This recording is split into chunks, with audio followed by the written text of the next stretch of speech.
ونشهد أن سيدنا وحبيبنا ومولانا محمدا عبده ورسوله الذي أرسله بالحق بشيرا ونذيرا وداعيا إلى الله بإذنه وسراجا وقمرا منيرا.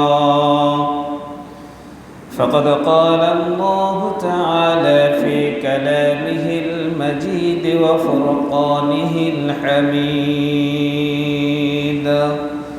أعوذ بالله من الشيطان الرجيم. بسم الله الرحمن الرحيم. إن الله وملائكته يصلون على النبي يا أيها الذين آمنوا صلوا عليه وسلموا تسليما. اللهم صل على مولانا محمد وعلى آل سيدنا مولانا محمد. সকল আমরা দরুদ শরীফ পড়ি। আল্লাহুম্মা সাল্লি আলা সাইয়্যিদিনা মাওলানা মুহাম্মদ ওয়া আলা আলি সাইয়্যিদিনা মাওলানা মুহাম্মদ।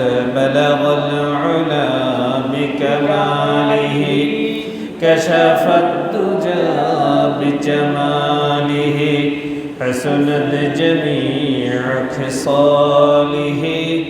صلوا عليه وآله. بلغ العلا بكماله كشف الدجى بجماله حسنت جميع خصاله. صلوا عليه وآله. قبر में मुस्तफ़ा की मेरा मज़ार होता, वे खाक पाक होते मैं खाक सार होता.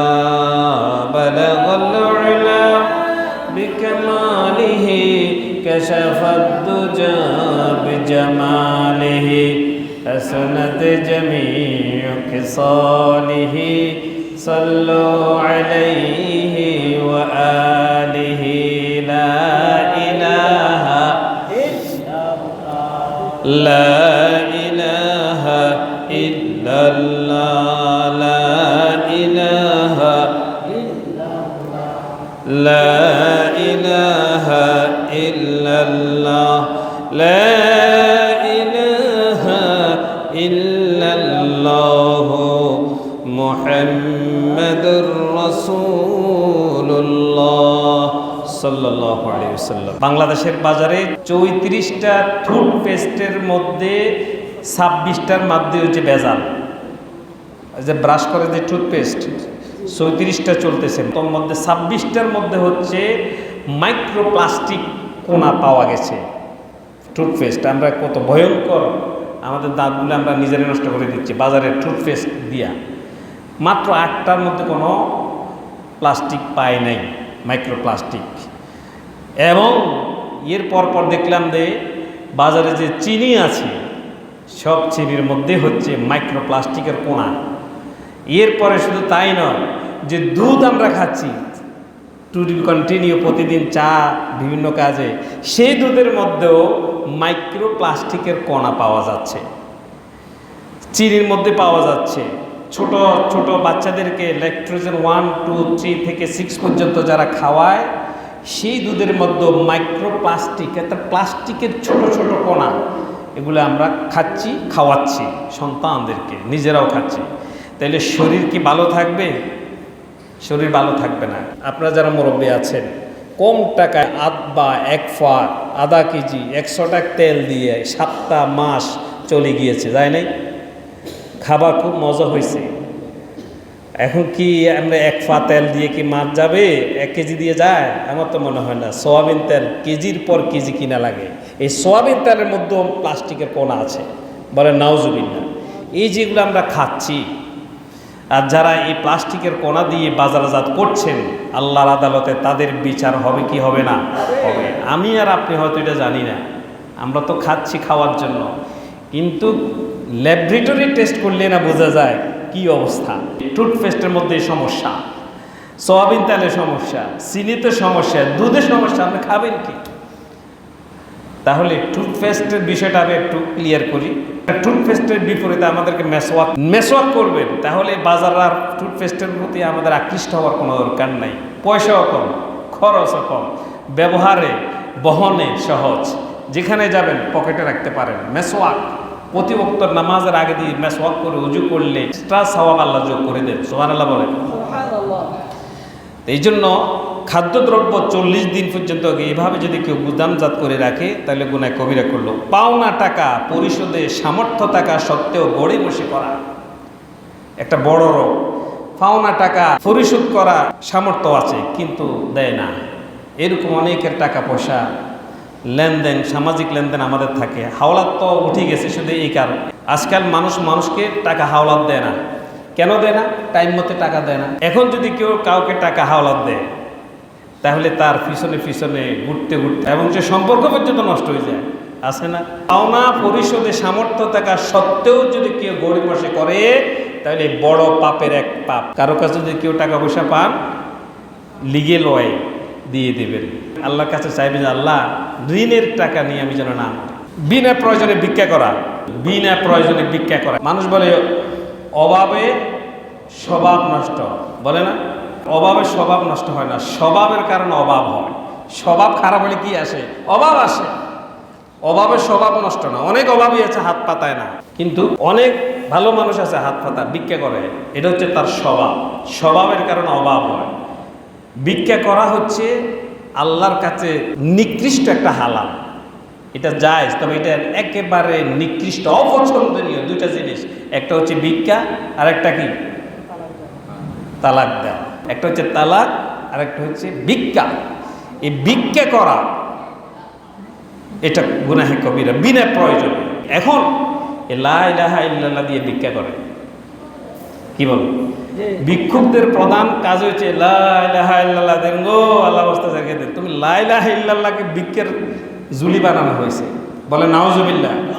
লা ইলাহা ইল্লাল্লাহকে ভিক্ষা করে বেলা নিয়েছে না, ভিক্ষুক মানুষকে সেই পথ থেকে উদ্ধার করে, স্বাবলম্বী করার জন্য লা ইলাহার শিক্ষা। কিন্তু আমরা মুসলমানরা লা ইলাহা ইল্লাল্লাহ, কিছু মুসলমান হয়, কিছু মানুষ হিন্দু থেকে মুসলমান হয়, একবার মরণের জন্য ভিক্ষা করে। তোকে বলছে কি এরকম মুসলমান হওয়ার জন্য? মুসলমান ধর্মের মধ্যে ভিক্ষার সবচাইতে নিকৃষ্ট একটা হালাল কাজ। এই জন্য হাত পাতা চাওয়া, এটা হচ্ছে ছোট মানসিকতা। এটা অনেকে তো না খায়, তারপরে হাত পাতা না। অনেক মানুষ আছে পরিবারে কষ্টে আছে, কিন্তু বুক ফেটে যাচ্ছে, মুখটা ফাটে না। আসেন এরকম? চাইতে হবে কার কাছে? আল্লাহ নবী বলছেন, ইজা সাআলতা ফাসআলিল্লাহ, ইজা ইসতাআনতা ফাসতাইন বিল্লাহ। আমার বান্দারা যদি তোমরা কিছু চাও, তাহলে আমার কাছে চাও। আল্লাহ পাক কোরআনে বলছেন, ইস্তাঈনু বিস-সাবরি ওয়াস-সালাহ। তোমরা আল্লাহর কাছে সাহায্য চাও নামাজ আর ধৈর্যের মাধ্যমে। শুধু এমনি চাইলে হবে না, নামাজও পড়তে হবে, আর চাইলে যে দিয়ে দিবে তাও না। এই জন্য আল্লাহ সবর লাস্টে লাগাই দিছে। নামাজ পড়ে সাথে চাও, চাইলে আমি দিব না, ধৈর্য দিতে হবে। তাহলে কিছু কিছু জিনিস আল্লাহ চাওয়ার সাথে সাথে দিয়ে দেবে, এটা আল্লাহর সিস্টেম। কিছু কিছু জিনিস আল্লাহ চাইলে আপনাকে দিয়ে দিবে, আবার কিছু কিছু জিনিস আল্লাহ চাইলে আপনাকে সাথে সাথে দিবেন না।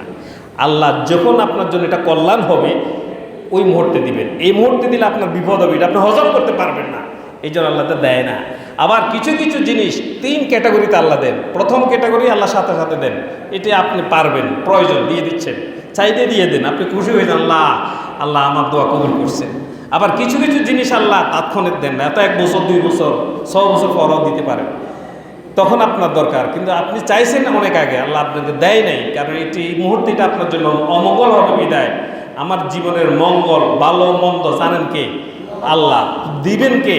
আল্লাহ। যিনি দিবেন, যিনি জানেন, তিনি কখন দিলে এই বান্দার জন্য কল্যাণ হবে তখন তিনি দেন। আর শেষ ক্যাটাগরি, কিছু কিছু জিনিস আল্লাহ দুনিয়াতে দেনই না, আল্লাহ বান্দা চাইতে চাইতে শেষ, আল্লাহ কবুল করে না, আল্লাহ এটা পরকালে তাকে দেন, এটা দুনিয়াতে আল্লাহ দেন, এই জন্য তার জন্য রিজার্ভ রেখে দেন। এইভাবে এই জন্য ভিক্ষা করা যাবে না। অনেক ভিক্ষুক শুধু বেশিরভাগ মেয়ের বিয়া, মেয়ের বিয়া, মেয়ের বিয়ে কোথায়, কোন তারিখে, কোন ডেটে, কোন জায়গায়, আমাদেরকে দাওয়াত দেন, খাবার নাই খামো কিন্তু অন্তত কিছু দিয়ে আসবো, সোজা হেঁটে চলে যায়। যখন ধরা হয় সোজা হেঁটে চলে, মানে এটা একটা কথা বলি টাকা রুজি করা, এটা কোনো পুঁজি নেই, ভালো ব্যবসা।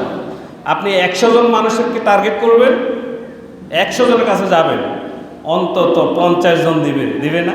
আর 1 টাকা কি দেয়নি এখন, 2 টাকা 10 টাকা 5 টাকা 100 ঘন্টা দিয়ে দেয়, ভালো রুজি, বিদায় সবাই ভিক্ষা করে।